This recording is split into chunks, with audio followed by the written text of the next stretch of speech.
Commission to order. Consensus of the commission, since the number 1 and number 2 people are not here, I will be presiding over the meeting.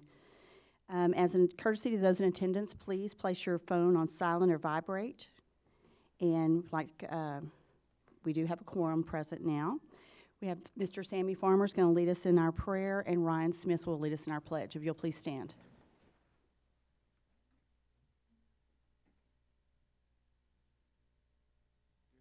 Dear Heavenly Father, as we come before your throne of grace, we ask you to be with us today as we talk about the city's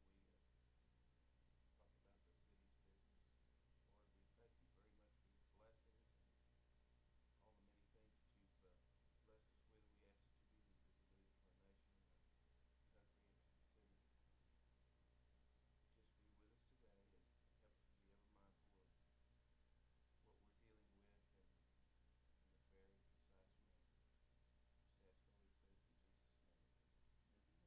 you be with us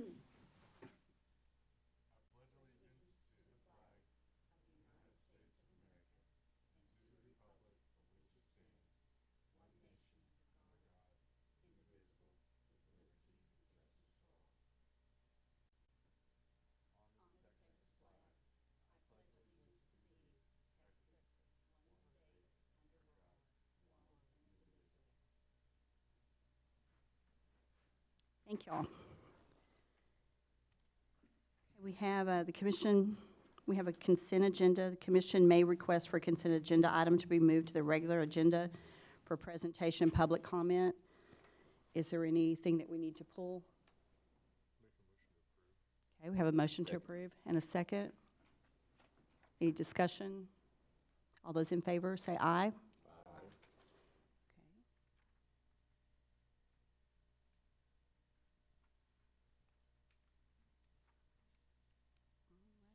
So our regular agenda, we have sign variance. The Planning Commission has authority for final approval of conditional uses, sign variances, and expansions of a non-conforming use. City Council has final authority for approval of special uses, comprehensive plan amendments, right-of-way abandonments, and rezoning. So we have SV 16-01 San Angelo Medical Center, which is a request for approval of a sign variance from section 12.04.0171 of the sign regulations to follow for a freestanding sign to have 192 square feet of sign area in lieu of a 75 square foot in the river corridor, located along the east side of North Bryant Boulevard, south of the Houston Hart Expressway, which is US 67, on approximately 0.95 acres. Permission to proceed? Thank you, ma'am. Madam Chair, members of the Commission, good morning. For the record, David Stallworth, Principal Planner, City of St. Angelo. I'd like to call your attention to SV 16-01 St. Angelo Medical Center, as read into the record by Acting Chair Jackson. The subject area, which consists of 0.95 acres, is located in single-member District Number 3, according to your slide.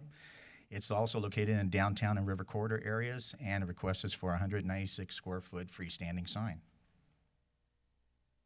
Slide number 2 gives you a perspective of the limits of the river corridor, and also the 150-foot sign control perimeter as imposed by City Council, I believe in 2003, which regulates signage within this area and which is also the subject of this variance.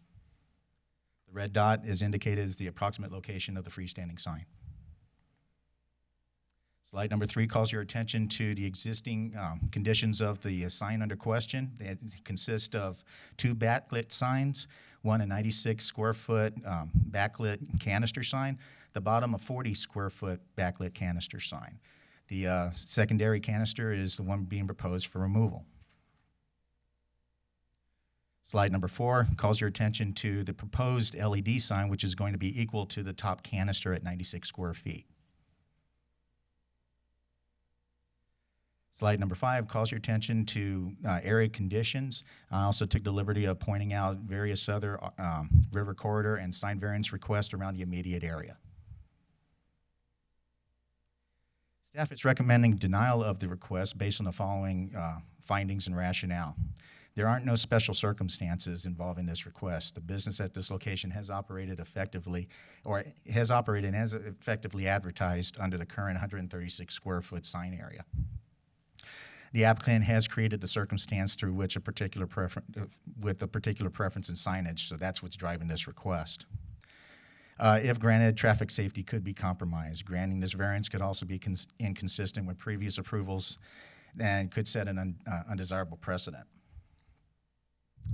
Additionally, it is staff's contention that the 136 square feet, which is currently enjoyed under a legal nonconforming circumstance, is consistent, would be consistent with an approval, and that is the minimum action which is necessary. Granting this variance will also run contrary to the intent of the sign regulations, and it will also be inconsistent with River Corridor previous approvals and the guidelines set by council. In conclusion, staffers recommend denial of case number SV16-01 for a sign variance to allow a freestanding sign to have 192 square feet of sign area in lieu of the minimum 75 square feet as called for in the River Corridor. Do we have any questions of Mr. Stallworth? David, why don't you go back to the existing sign and explain to the commissioners which portion it is that they want to replace and what they want to keep the same, and why it is that we're recommending denial based on the other sign variances that have been granted by this commission. Calling your attention to slide number 4. If you take a look at the exhibit, it indicates a top canister to remain. That one is at currently 96 square feet. The bottom canister, which is at 40 square feet for a combined total of 136 square feet, the secondary canister is the one that they wish to go and replace with an LED sign of equal sign area to the top canister. This has been indicated by the applicant that this is a business preference. He wants to remain consistent with other signage which is located outside the River Corridor. He has also been made aware that if he were to move the sign outside of the sign perimeter as dictated by the River Corridor, he would be entitled to all privileges as allowed to under the sign code, which means he could go up to 250 square feet of freestanding sign area. He has indicated this would be cost prohibitive, and therefore he wants to actually increase the sign area to 192 square feet within on the existing sign. Approvals, how has the Planning Commission voted previously?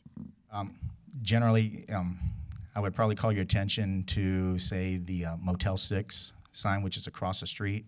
You have an LED sign, which is there. It's approximately, I believe, 80 square feet in sign area. However, you're also dealing with a sign which is, I believe, either 70 or 80 feet high, can be visible from the highway. It's a limited purpose LED sign. Whereas opposed to this LED sign, which is going to be at a much smaller profile, much closer to the street, and it's going to be a little bit more interactive. It could also allow for various other mechanisms such as flashing and change a copy or changeable copy, which the other sign which was approved does not enjoy. So those are some things to take in consideration. There was also some other sign variants. There's one sign variance for Julio's, which was for sign area, but it didn't involve any LED signs. Generally speaking, this would fly in the face, it's staff's opinion, approval of this would fly in the face of previous approvals within the immediate area. What is the total height of that sign right now? Total height, I believe, is either 27 to 30 feet, and it's 4 feet setback from the roadway, so it does meet minimum height requirements. The only thing that you're asking for in this case would be the variance to the 75-foot limitation in the River Corridor.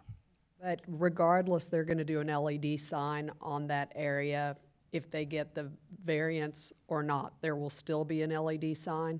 Yes, ma'am. The question is not the LED sign. It's the size? Yes, ma'am. Okay. I'll point out really the major difference between this sign and the others that were approved for a variance were those signs were simply replacing the exact same size as was already there, whereas this is asking for larger than what was already there.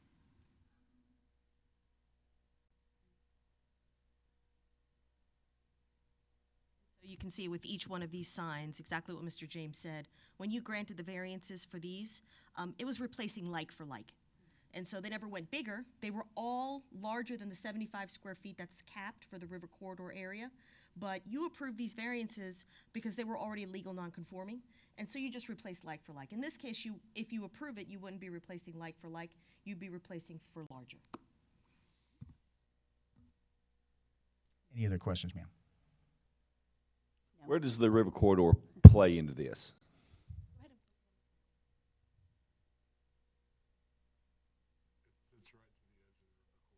Just to the edge It's, of it? it's within a 150-foot sign perimeter. Okay. The actual corridor itself is, I believe, on the west right-of-way line of Bryant, and from that edge, 150-foot outward to the east, there's a 150-foot cord or 150-foot buffer or perimeter, and that's where this sign falls in.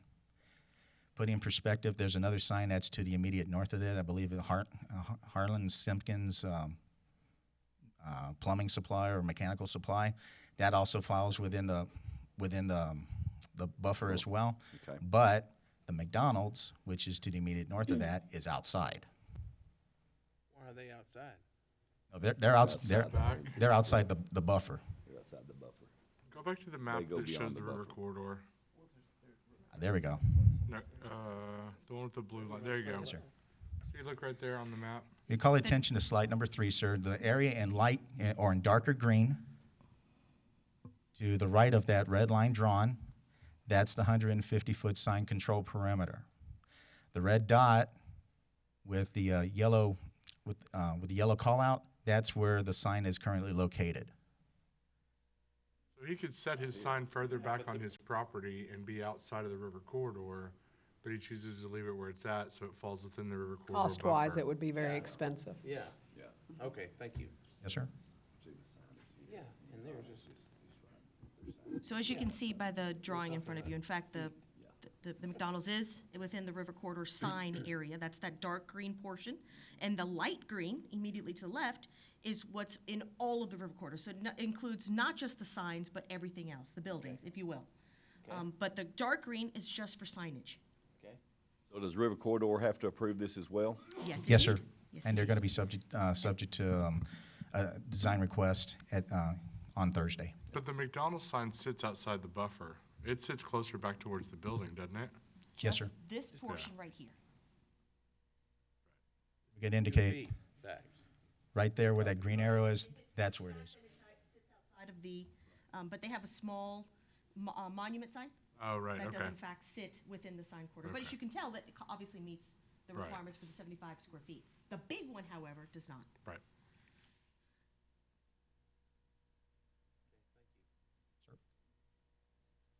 Do we have any public comment?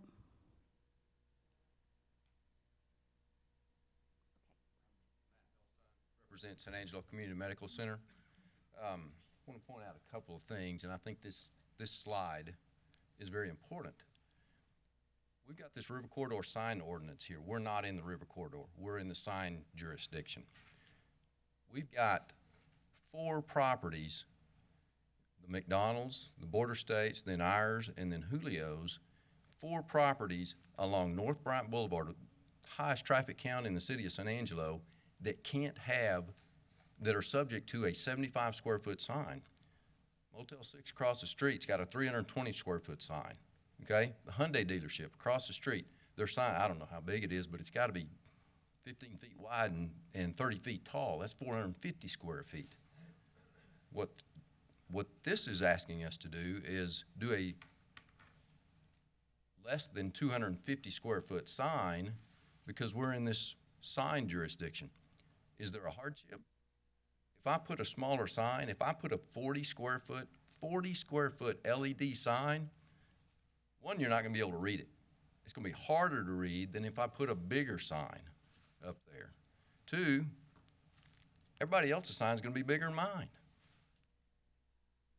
If I'm gonna put a sign up, I want it to be noticed, you know? I want it to be there.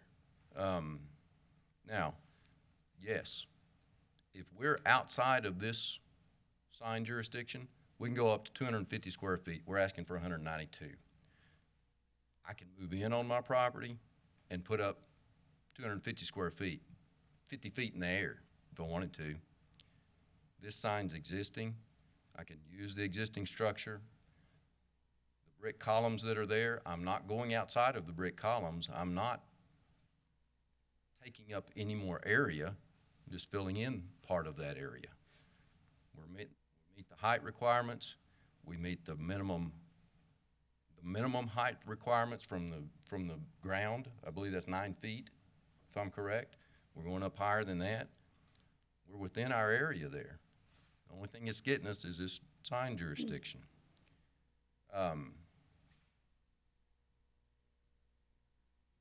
Y'all have any questions? What is I know the LED sign would be 102 square feet, but what is, 96. or 96, okay, what are the dimensions of that? 8 by 12. 8 by 12. 8 by Okay. 12, which is the same size, and I don't know how to use this thing here.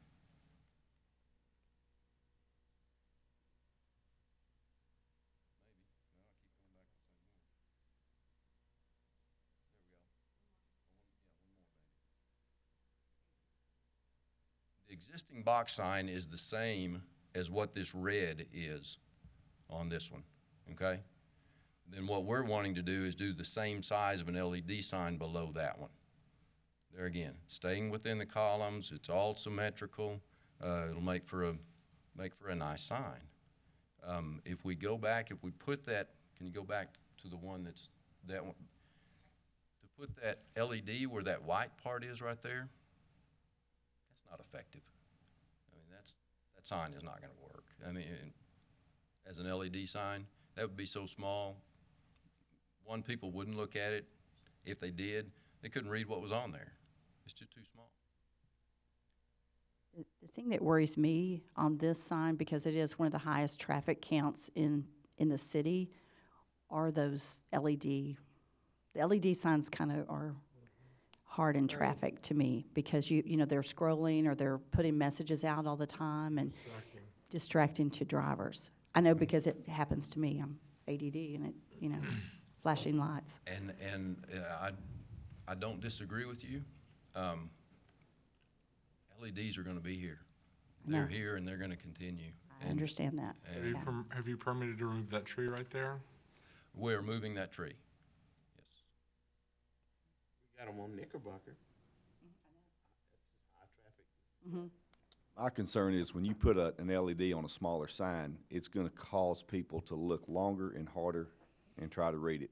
It's gonna be more of a safety hazard. It would, If it's in a larger sign, you can glance at it and read it and keep going. I think it would be safer if it's larger, in my opinion. I think that's too close to a major thoroughfare right there, and people don't need to be distracted as they're coming There up are to that plenty of light. accidents as is right in that area. That's what, 4 properties away from the light at the loop, and people are just starting to slow down and switch lanes, and I just think a scrolling LED sign would be very distracting in that area. The Simmons-Huggins signs that y'all were talking about, that's back out of the corridor? Is that correct? they could move, and I think it's pre-existing. I don't think they have It to is. worry It's about been it. there a long Like time. LED. Yeah. If we go to that, the one that's got the river corridor, the green. We can, Simmons-Huggins sign is probably just outside of that green, but there again, they've been there for years. I mean, they were there before this came up. That one actually is in the corridor. But it's been there forever. What we're saying here is that we're just trying to, he's just trying to prevent having to spend more money. He could move back a couple of feet and get his sign like he wants it, and it's just gonna cost him more money. So that's, if we don't approve the variance, he's got an option then to not do it, or to spend a whole lot of money and move it back and get exactly what he wants. Well, the challenge is we're setting a precedent. Okay, I don't want to be part of setting a precedent as far as that goes. okay. Well, and I agree. I understand what you're saying there. 4 properties are subject to that precedent right there. Everybody else along that Bryant Boulevard, along that northbound Bryant Boulevard, is not subject to that. Well, but that buffer swings around back this way, and there's plenty of stuff on that side as well. I mean, I'm sorry, I don't want Bryant Boulevard to look like Vegas at some point when there's LED signs all up and down there. I mean, that will just be horribly distracting, so. Well, and 250 square feet is what stops that. There is a limit on the size of sign that can be put there. 250 square feet is it. I mean, if we're not gonna get to a Vegas atmosphere. We're gonna get to a Knickerbocker Road atmosphere. We're gonna get to a Sherwood Way atmosphere. This is North Bryant Boulevard. This is Bryant Boulevard in San Angelo, Texas. This is where all the traffic is. This is it. I don't understand why we have these sign ordinances if we just keep making changes to them. Variances. Making variances. It just doesn't make sense to me. And I'm not picking on you by any means. I have businesses in this city also. But it seems like we set these rules and then we come and change them for whatever reason. And where do we draw the line? And you say it's not going to be Vegas. Obviously, it's not going to be Vegas, but I too am extremely ADD, and the distraction for me on the shirt sign at Knickerbocker is constant. I'm just concerned. It's close to that intersection. I see car wrecks there all the time. The Simmons-Hudgens sign is there. It's big. There's no LED. The McDonald's sign is way up there. There's no LED. I realize that you can take this and go one step past us and build your own sign. It's going to be more expensive, and it will be there. My point is, we set some groundwork at some point in time. I wasn't here at that time for signs, and now we just keep making changes to that. I don't understand why we ever did that. So, again, I wasn't here either, but most of these signs, if not all of them, came into their existence prior to City Council designating the river corridor as a special area that needed to be protected to a certain extent. And they limited, especially along this area, which is, again, very busy, as you stated, but they wanted to protect the signage along this particular corridor and extending beyond Bryant where it forks into Cunningham. Your previous approvals for variances have taken into account this existence prior to the river corridor, and you've noted that as a special circumstance.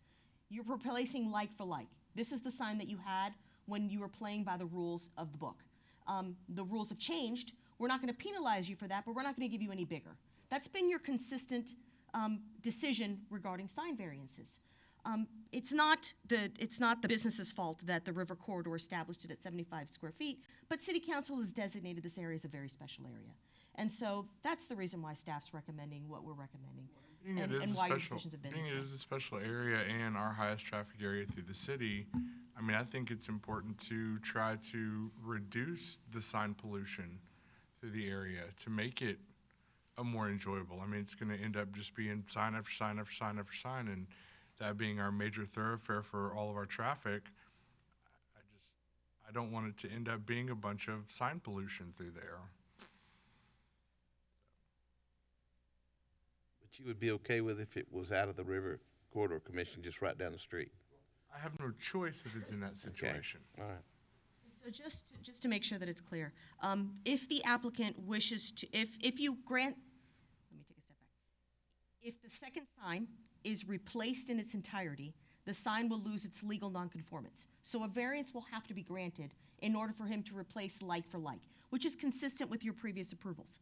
So if you wish to give the applicant the permission to replace like for like, a variance will have to be granted in order for him to allow anything greater than 75 square feet. And so we have some conditions to go along with that, if that's your decision that you'd like to make. But I just wanted to make you aware that if you're going to allow an LED in that particular cabinet, or the cabinet to be removed and replaced with an LED, you have to give a variance. If you don't want an LED at all, then you can deny the variance altogether, and the only thing that he'll be able to do is replace the copy area, if you will, within the cabinet with new copy area. And the same for the one on the top. For that, you will not have to give a variance. He is protected for 136 square feet under his legal nonconformance. Does that make sense? Mm-hmm. Perfect. So in essence, I could put a 136 square foot LED sign there. No, sir. No. No, Has to the be a top, both of the cabinets would have to stay. And so you could replace the copy area with a backlit sign, or an internally lit sign. So the cabinet would not be removed, because that would be a replacement of the sign, and you would lose your legal nonconformance. So you could replace, I'm sorry to have to say it this way, the panels inside the copy area could both be replaced on both signs, and it would not be a complete replacement. You would still be protected under your legal nonconformance. Like you would But the change second you business. replace it with an LED, that's a replacement of a sign, and you lose your legal nonconformance. So even if I replace that, so the box sign on top, if I replace that with an LED, I can't replace that with an LED. So it would be a complete replacement. So the problem we're having here is the LED.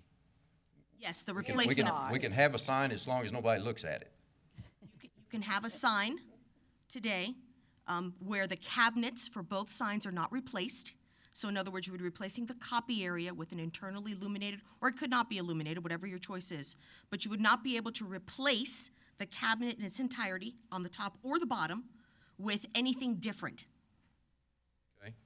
And so then I've got and if I do that, if I want to put an LED sign there, then my choice is I can go 75 square feet or less. If you only wanted that, the whole LED could not be bigger than 75 square feet. And Motel 6 across the street's got 320 square feet. So Motel 6, as I said, came in previously to this area being designated as the River Corridor and the River Corridor sign area. And the variance that was granted by this commission was to replace like for like. They never got bigger than what they already had. So they didn't want to penalize them for, as I said, playing by the rules of the book at the time that it was erected. And so they allowed them to put in that LED as long as it wasn't any bigger than the existing sign that it took, whose place it took. Okay, and their LED isn't scrolling, so that makes it better. They didn't have an LED Yes, sir. before. Yes, sir. That They was one of didn't- the concessions that they made. So they didn't replace like for like because they added an LED. They replaced like for like in terms of size. Size, yes. Yes, sir. So then if we could do that, then I could have a 136 square foot LED. What you're saying is they replaced like for like, but they got LED. Yes, what I'm saying is that the planning commission, if they wish, they could allow you for that bottom sign to keep it at the same size as it is today. Just replace the cabinet of the existing, I think it's internally illuminated, that cabinet, replacing it with an LED. This commission could, if they wished, give you a variance to do that. Well, one Then way I or would the other, have if you want to keep 136, So possibly then I could have a 40 square foot LED. yes, sir. Or they could allow Which the is top sign, this you big. could allow the top sign to be replaced with an LED as well. I mean, so you could, if you want the larger LED, assuming that they grant that variance. So that, in other words, you all have a range of options to approve. But once it gets past us, you gotta get past the River Corridor. Right. Right. I got two steps. They're a here. lot harder to get past than us, Well, I promise and I you. understand that. I understand that. And if I want to spend more money, I can move 15 feet over. And do it on your own. And now, so part of the problem too is 10 years ago, 15 years ago, however long it was, somebody at this property didn't build a 250 square foot sign. If they would have, We wouldn't be here. I'd be here, I'd be fine. But that was, the rules have changed since then, and we don't set those rules. Okay, Motel 6 got the variance, Hyundai got the variance. You know, I mean, that's, there have been, the precedent is there already. Those folks have gotten bigger signs. So I'm in competition with those folks who have already gotten their bigger signs. For bigger signs, we allowed them to replace Right, what and they I had. understand what you're saying, and I agree with you. Right. I agree with you, I agree with you. It's just that I'm going to be in competition with those folks. And I'm gonna be in competition for someone to see my sign, and they've got bigger signs. Their signs are That's- 70 foot in the air. But that's You're not in true and false. competition. You're not advertising, you're not competing with them. You're competing for a medical situation, and they're competing for cars and restaurants. It's not a competition. Well, you're right, we're two different kinds of businesses, I see Right. what you're saying, but I'm competing with them to catch someone's eye. I want someone to look at my sign instead of their sign. That's what I'm saying. I agree with you. I agree with you. So the LEDs, as I said earlier, they're distracting for me, but what Mark has said too, the larger signs are probably easier to read and not as distracting. And what Rebecca's saying is you could have the LED on top and your community on the bottom. Does it matter to you which way? If I want to, there again, I'm wanting this thing to be symmetrical. Sure. You know, if I put a 40 square foot, that bottom portion of that sign, in my mind, is too small. I mean, you can't read that. Right. If traffic's going by there at That's what I'm saying. If 30 miles an hour, that's what I'm saying. The larger sign, as Mark had said, would be easier to read. I agree with that. Absolutely, I agree with that. Is there, I mean, do you have a problem with switching them, doing your community sign at the bottom and then the LED at the top, or does that matter? Or would that make any difference? I don't know. They can change whatever's on the sign, so it would be, you know, if that's allowable, then they can have their community sign up top and do their graphics below it. I mean, I believe she's You mean the saying LED Well, I'm up saying top the and then the LED at sign the top. part At at the the top. The bottom? same no, I size, understand, but they both can of make them it being part of their 96 square feet, graphic. is that Yes. what you're saying? Yes. Those are highly programmable, and they can make it a part of their graphic. It You're can not say listening to my community. question. This is to Matt. So if we switch those, the LEDs at the top where you have your messages and everything, and then your stationary sign is at the bottom, would that matter to you? Would that be, I don't know if that would be Solution. safer or a workable solution solution. or? I don't, you know, I hadn't thought about it. We just designed it this way. I didn't personally design it this way. Did somebody do that for a reason? I can't answer Right, that okay. question. So I just thought that is might there a- help with with the issues that we're having today. and, you know, I Because the really main thing can't- is to see your, here's your clinic. Right. And then if you have your, whatever you're advertising above it, I don't know. It just, You know, Might work. somebody designed this, you Sure. know, the box on top and the LED on bottom. right. Because that's the way most I of them are don't know done. why, yeah, that's the way most of them are done, and that's the way I've always seen them. Okay. So in my mind, there's got to be a reason for that, but I don't know Okay. what that reason is. Okay, I don't either. Do y'all know? I don't know. I know I fully agree with what Heidi's saying about setting precedences. I'm 100% behind that. But a part of my concern too is if I'm driving down the road and I'm looking for a business. I'm not looking for advertising. I'm looking for a particular business, in your case, a medical. I want to see a sign that I can find. And if I'm having to look as I'm driving, to me, it's another safety issue. If it's so small that you can't see the sign, I mean, I'm all about aesthetics up and down Bryant Boulevard.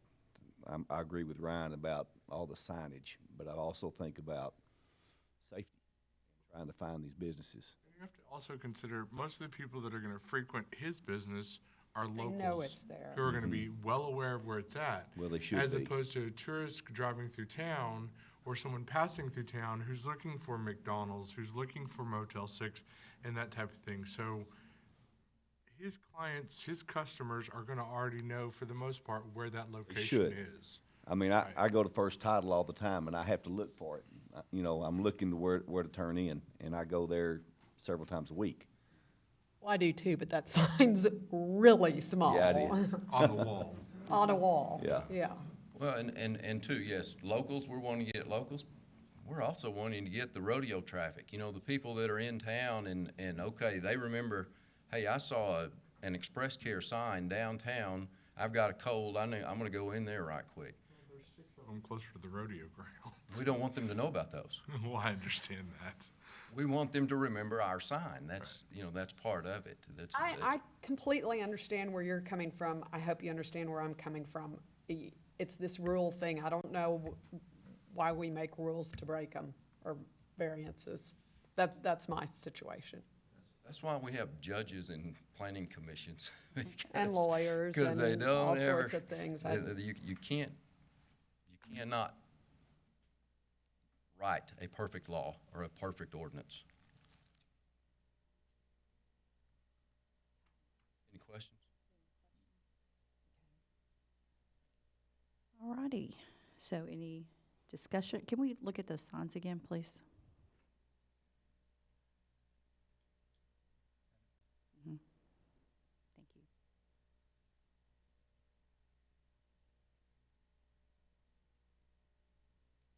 Okay, so, one question we have, Rebecca, too, is, okay, the way this works, it comes to us first as Planning Commission. And on our approval, then it goes to River Corridor? That process, however, is going to change.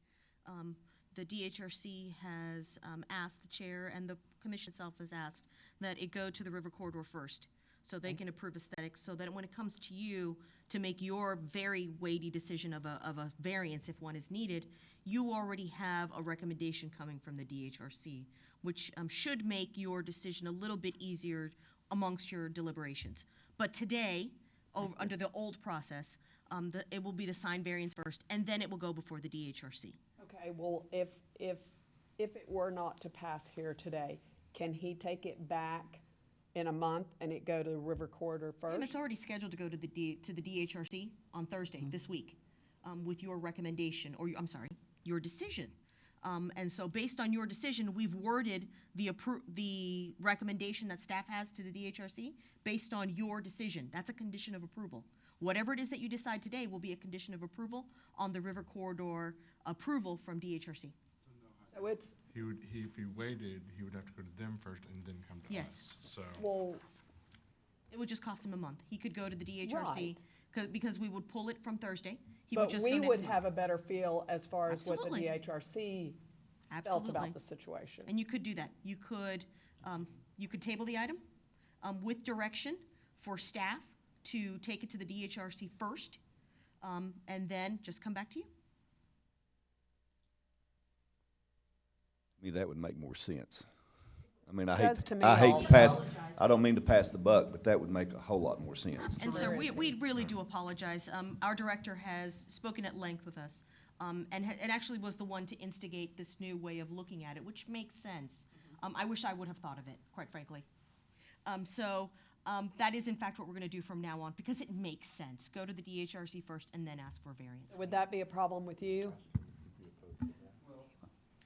I She mean, I just know did. you're gonna lose time in that, but Right, we're wanting to be open for business. It takes time to build these signs. And I understand that. We haven't ordered it yet. We're asking for it's an additional 2 weeks, because he would go this Thursday. We wouldn't have to pull it. It's already on the agenda for 192, so they could review anything in front of them. Okay. We're talking about 2 weeks, because your meeting is on the first Monday of the month. And so we're talking about 2 weeks. So the very first Monday of March, which is 2 weeks after the DHRC's meeting. you're already on the agenda for Thursday, so they would go ahead and see you, and then they'd send their stuff back to us for the 2 weeks later P and Z meeting. Okay, my understanding was the next planning commission meeting was the 21st of March. It is. We're the third Monday. Yes, it's the 21st of Sorry. March. I apologize. It is a month. It is a month. I apologize. I have my boards mixed up. I have no coffee. My opinion is we're splitting hairs here, but I think I'm by myself. I think we're just causing these people to have to spend more money to get the sign they want. They can do it, and they probably will do it.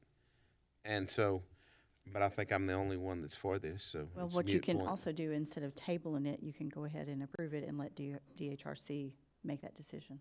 I think I'm the only one here that wants to approve it. But I will make a motion to approve the variance. We have a motion and a second. Any discussion?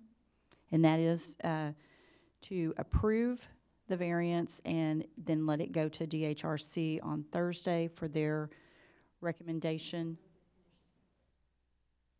So, And we'll Mr. Farmer, in see. your staff report, members of the commission, we actually have 2 conditions.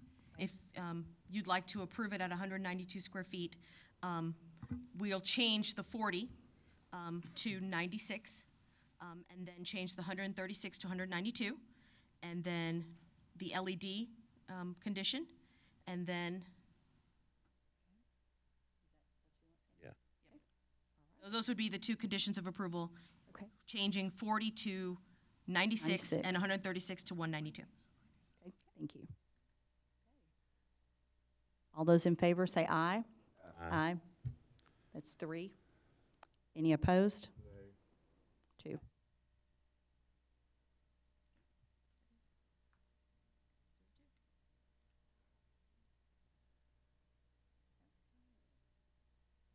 All All right, the director's report.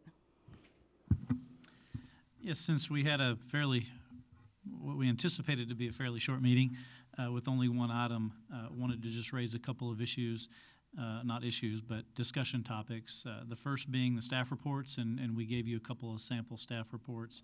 We're just going to be taking a look at those, so we just wanted to know, do you like the format that they're in? Is there information that's not in there that you'd like to see, or is there some parts that we're providing too much information? Are they too long? So we really just wanted to give you an opportunity to give us feedback. If there are any recommendations, are there maps that are missing that you'd like to see, or do we give you too many maps, or anything like that you'd like to give us feedback on? We want to make sure that these staff reports are useful for you in terms of decision making. So just wanted to open that up to you all to get any feedback you might have. Back when Jeff Heinz was here, whenever he would do his maps, he would color code and he'd put a key down below what the colors meant. And that was really helpful to me. Whether, a certain color was general commercial and a certain color was RS1 and et cetera. That was helpful whenever I was. And I like lots of information. Yeah, I think they're very thorough, and we need that. Yeah, I'd rather have too much than not enough. What now? Oh, yeah, that's always better. Okay. And Great. And if you, as we're going forward, this isn't your only opportunity. If you have thoughts, feel free to contact us and let us know, especially if there's something not in the reports that you think would help make your decisions easier. I would like to say that we received reports on Wednesday, and that was extremely helpful. I greatly appreciate it. And that is our goal moving forward now that we're fully staffed, that we shouldn't be having any problems getting those to you well in advance of the meeting. The other item is discussion of future workshops and training. You may recall that the City Council placed an emphasis on board and commission training, so we're starting to look at all of our boards and commissions and what we can do to help you. As part of that, we'd like to hear from you. What are there topics that you feel like you'd like more information on for us to bring? We have resources like this. The Texas chapter of the American Planning Association has some resources we can bring. Short videos or different training things to you all. But if there are specific topics, you want to learn more about plats and why we plat, or knowledge about zoning, or whatever it is, if there are things that you'd like to know more about as we start to build some training sessions into your schedule, let us know.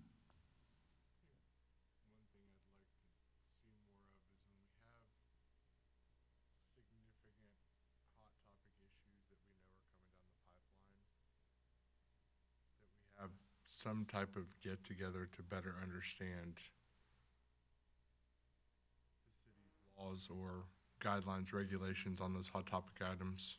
I know there's one that's supposed to be on the agenda next month, related to the lake area. And I've gotten several phone calls. And so, I told those folks I'm going to sit down and do my best to review what the governance is. But it would be nice to at least have some type of idea going into it related to those subjects when we know they're coming down the pipeline. Sure.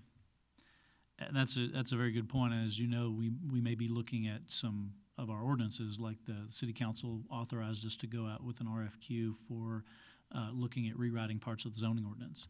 And so that's maybe a good example, is before we jump into rewrites to the ordinance, we may bring some training about what is zoning, what's the purpose, what our current ordinance is, et cetera. So that's a good suggestion. At this point, we don't have any online training established, correct?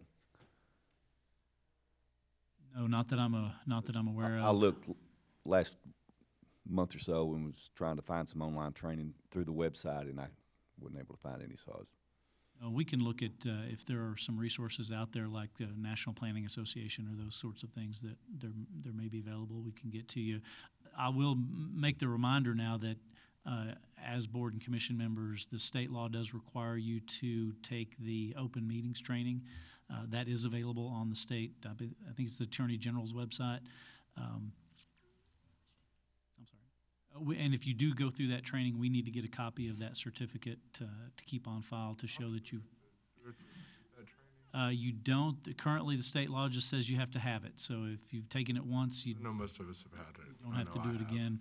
And so we're reminding all of our boards and commissions, some are better than others in terms of the number of people on the board that have taken those. But if you haven't, we can get you that information. I think we took that before we were seated on the commission. Yeah. Oh, okay, great, great. That's not true of all of our boards and commissions, so Okay. that's great.